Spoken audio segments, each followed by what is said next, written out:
Hey guys. So this is lesson 13 in unit 2 of phonics. So I'm going to go ahead and share my screen with you.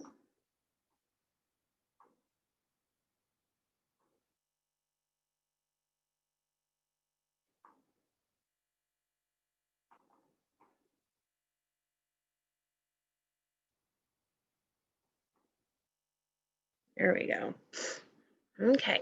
Oh, wrong slide. Okay, so we are on lesson 13 of unit 2 today. All right. So the first part of our lesson is our playing with blocks. And I'm going to need to do the whiteboard. So hold on a second. My nose is so itchy. All right, 1 second. Okay, so we've got our whiteboard up. All right, so the first sound that we're going to do today is the sound or, or, or. How many sounds do you hear in or? I hear 2 sounds. I hear the O and the R that say or. Right, so I'm going to write that in here. O R. I hear or. All right, so we are going to add the sounds st, st in the front of or. So we have st and or. What is the new word that we just made? It's the word store. Good.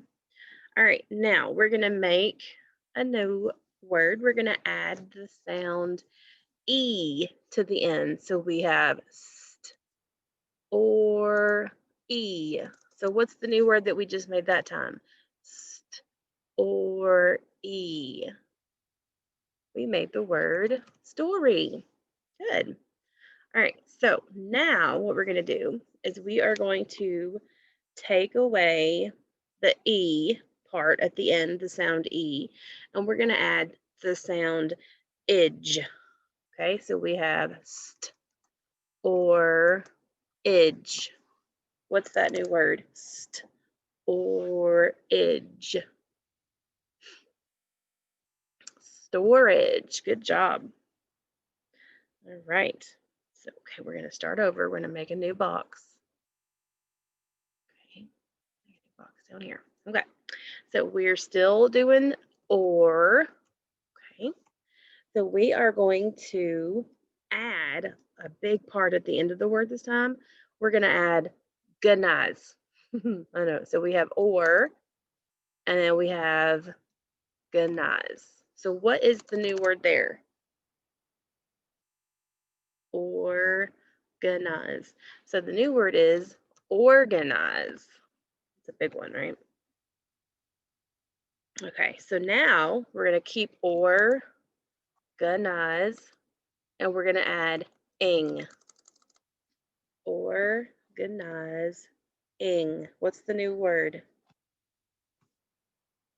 Organizing. Nice.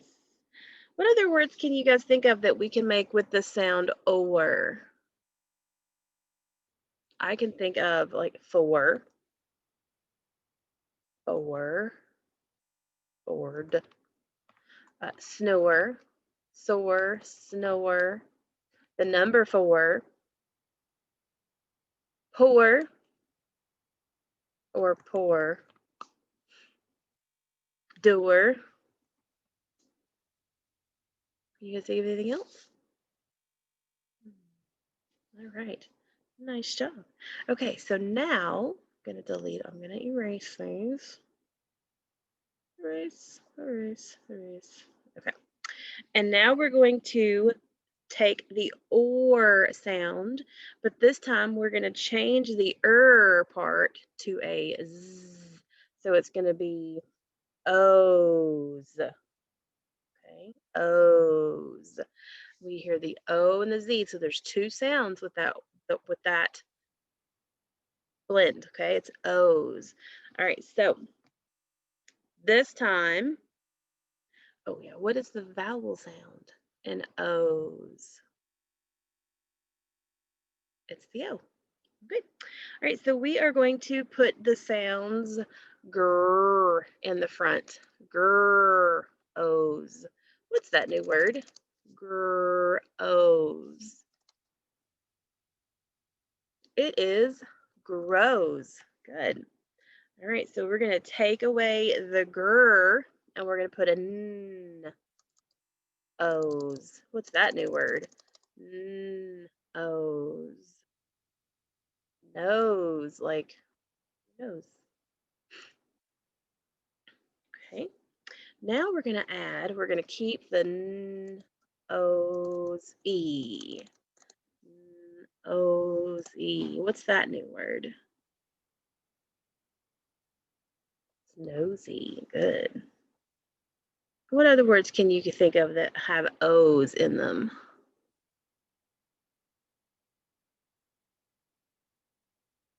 Like a water hose. Okay, so a hose.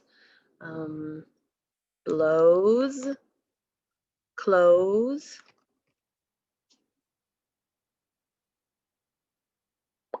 You guys think of anything else? All right. Nice job, guys. Good work. Okay, so I'm going to close out our whiteboard. Go back to the screen.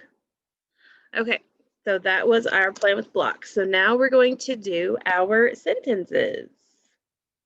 You guys ready? We're going to manipulate some phonemes. So our first sentence is smear the peanut butter on the bread. Smear. Smear is the word on the curve. Smear. So the onset of that word is the sm part, and the rhyme is the ear. Smear. Very good. All right, so we're going to take away the sound, and we're going to make it say ear, ear. So the new word on the curve is steer, steer. Good. All right. Next word is clam. Clam. A clam lives in the ocean. Clam. Good. So the onset of that word is cl, cl, and the rhyming part is the am. Clam. Okay. So I want to take the ol part away though, and I want to make it say cram. Cram. What's the new word on the curve? Cram. Good. All right.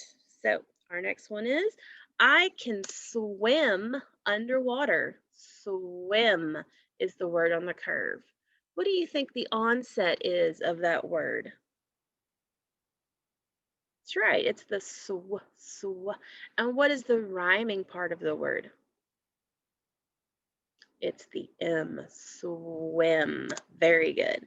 But I want to take away the w part, and I want it to say ol, slim, slim. What's the new word on the curve now? It is slim, slim. Very good. All right, now he fled, moving fast away from the people. Fled is the word on the curve. Fled. All right, so the onset part of that word is the fl, and the rhyming part is the ed. Good. Fled. Nice. But I want to change the l part, and I want it to say fur, furred, furred. What's the new word on the curve, guys? The new word is Fred. It's like somebody's name. Fred, like Fred Flintstone. All right, next word, it's our last one. It says, look up to see the shooting star. Star is the word on the curve. Star. What is the onset part of that word, guys? Is the onset, and R is the rhyme. R. Very good. All right, I want to change it though, and I want the sound to say k, R, R. What's the new word on the curve? Gar. Gar is the new word on the curve. Good job. All right, so today's spoonerism, not as hard as yesterday's, but it says, I have to look at it so I say it properly. Mance with D. Mance with D. Go at that carefully and then I'll show it to you. Mance with D. Mance with D. What do you think that should say? Remember, we're taking the first sound of the first word and the first sound of the last word, and we got to flip-flop them. So your spoonerism for today should say, dance with me. Dance with me. All right, so our learning targets for today are I can partner read the story, The Pancake, Part 2, which remember we can't do a partner read, but we'll just read it together. And I can find antonyms in words. That is something new for us today, talking about antonyms. All right, so today we are reading The Pancake, Part 2. Yesterday we read Part 1. Today we're going to do Part 2. So let's review some key events from the story The Pancake Part 1, okay? Let's talk about the characters. Who were the characters in The Pancake Part 1?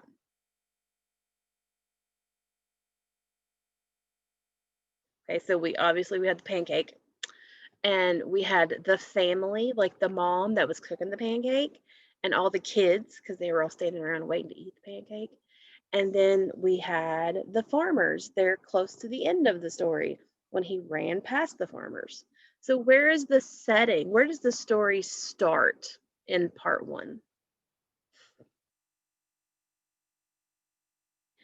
It was in their house, remember, because the mom was cooking the pancakes so the kids could eat it. So, the setting started in the house. But by the end of part one, the pancake had already left the house and he was running outside.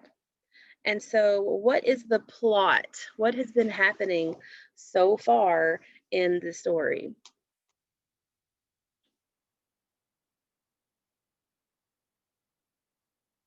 Okay, so the kids were hungry. Mom was making a pancake for them to eat. And as the pancake was sitting there on the stove being cooked, all the kids are standing around with their forks and they're looking all hungry. And he's getting all worried, thinking that they were going to eat him. So when nobody looked, he hopped up out of that pan and went running out of the house. And as he ran past the farmers asked him, why are you running? And he was like, I just ran away from my mom and 6 kids. They can't catch me, and neither can you. Kind of reminds me of the gingerbread man. Have you guys heard of that? Have you thought about that? That it kind of sounds very similar to the gingerbread man, how he runs away from the people that were trying to eat him. So today we're going to read the pancake part 2. But before we do, let's talk about some spellings that are going to be in our story today. We have in last week talked about the AR sound that says R, like a pirate. Remember? R. We've talked about the ER sound that says and the OR sound that says or. So our AR words are start, smart, and R. Our ER words are dinner, farmers, and nearer. And then the OR words are snorted and for. And we have talked about 2-syllable words. We talked about it yesterday. And remember, a syllable is any chunk of a word that has a vowel sound. Okay? any chunk of a word with a vowel sound. So in the word mistakes, the first syllable is miss because we have the I sound. Okay, so we have miss takes. And in the second part of the word takes, we have the A sound. So our two syllable words are mistakes, until, dinner, farmers, nearer, and snorted. And remember, guys, when you're doing your syllables, you do your put your hand under your chin, and whenever your chin goes down when you're saying the word, that is a syllable. Like mistakes, two syllables. Until, dinner. See, every time my chin goes down, that tells me that is a syllable. All right, hold on just one second, guys. I just want to check to make sure I'm recording. I am. Okay, I was just getting nervous there for a second for some reason. Okay, so I'm going to go back to sharing the screen again. Okay, so based on what happened in the pancake part 1 yesterday, I want you guys to make some predictions about what is going to happen in today's story. So what I want you to do is take a minute. If you need to pause the video and take a minute and think, go ahead and do that. Tell someone around you, a sibling or a grown-up or anyone who's near, what you predict is going to happen in today's story. Okay, so go ahead and pause the video and then just hit play when you're ready to continue. Okay.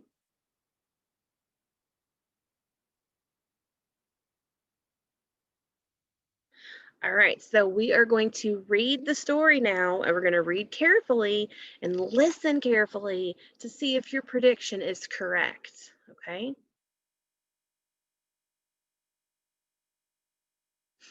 And I'm going to shrink it a little bit so we can see the whole page. All right, the pancake part 2. Let's see, said Mike's dad. Where did I stop? The pancake was running, said Mike. He had just outrun the two farmers. Okay, said Mike's dad. Let's start there. The pancake ran on until by and by he ran past a pig. Why are you running, Pancake? The pig asked. The pancake shouted, I've outrun a mom, 6 kids, and 2 farmers, and I can outrun you too. I am too fast and too smart for you. You think so? Said the pig. Then it snorted and started running. The pig chased the pancake, but the pancake was too fast.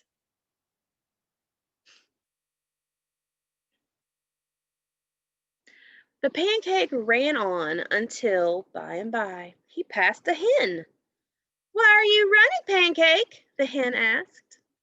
The pancake shouted, I've outrun a mom, 6 kids, 2 farmers, and a pig, and I can outrun you too. I am too fast and too smart for you. You think so? Said the hen. Then she set off, clucking as she ran. The hen chased the pancake, but the pancake was too fast. The pancake went on until, by and by, he ran past a fox. Why are you running, Pancake? The fox asked. The pancake said, I've outrun a mom, 6 kids, 2 farmers, a pig, and a hen, and I can outrun you too. I am too fast and too smart for you. The fox did not get up. He just sat there and said, What was that you said? I could not quite make it out.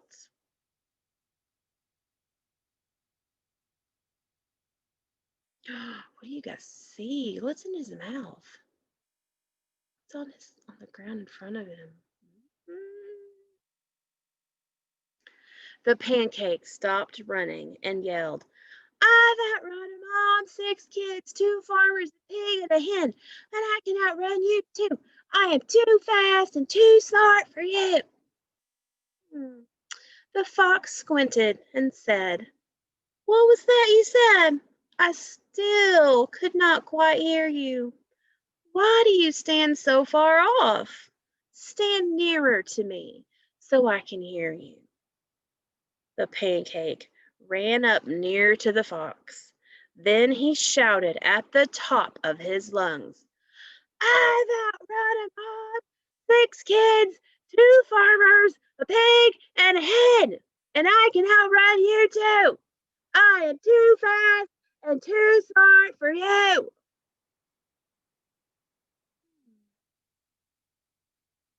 That fox looks awfully happy. What do you think's gonna happen? "You think so?" said the fox. "I think you made a mistake and got a bit too close." Then he scooped the pancake into his mouth and ate it for dinner. And that was the end of the pancake. And that is the end of the tale. Ooh, he's got crumbs all over him. All right. So we are not going to do these worksheets that it says that we're going to do on the bottom because it's got a lot of cutting and stuff, and you just don't have the paper. So it's time to wiggle, guys. Wiggle, wiggle, wiggle, wiggle, wiggle. Do some wiggling. All right, so your first wiggle card, you need to look down. Look down. All right, your next wiggle card. Grab a tooth. Don't get a loose one, though. Those are gross. Grab a tooth. All right, now swing your left foot. Swing it, swing it, swing it. Swing your left foot.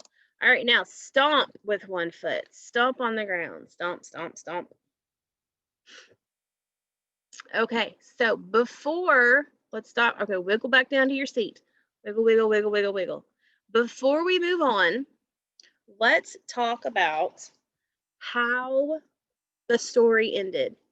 Did your prediction come, was it correct? Did you predict what was going to happen? What did you guys think was going to happen? And if you didn't have a correct prediction, how was your prediction wrong? Like, what did you say that was going to happen that didn't?